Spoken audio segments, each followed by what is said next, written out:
ఎలకలు పరిగెత్తేది. అవి పాత అపార్ట్మెంట్స్ భయం వేసేది. కానీ అవసరం డామినేట్ చేసింది నా భయాన్ని. అవసరం, పైసలు సంపాదించాల్సిన అవసరం, పిల్లలకు పంపాలి. సో నడుచుకుంటా 3 మైళ్ళు నడుచుకుంటూ పోయేదాన్ని. ఇంకా కొంచెం టైం అయితే ఆ స్నో పడుతుంది. ఆ స్నో పడే టైం నుంచి నేను తప్పించుకోవాలి.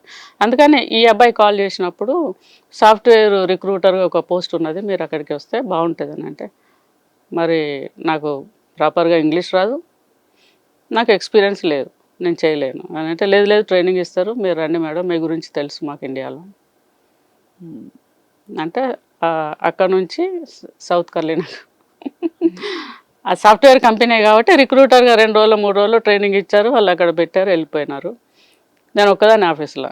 ఆఫీస్ అంటే ఎంత పెద్దగా ఉంటుందో ఏందో అనుకున్నాం, కానీ ఒక్కదాన్ని ఆఫీస్లో వాళ్ళు రిక్రూట్ చేస్తున్నారు ఒక్కొక్క దగ్గర ఒక్కొక్కరిని. So I was software recruiter and his brother has given me training for 3 days. ఒక సిస్టమ్ నా ముందు పెట్టి వెళ్ళిపోయారు. అద్భుతం. అక్కడి నుంచి మీ లైఫ్ మారిపోయింది. ప్రజల చేతిలో గాంధీవం, అక్రమార్కుల పాలిట పాశుపతాస్త్రం. తెలుగువారి మనసాక్షి సాక్షి టీవీ.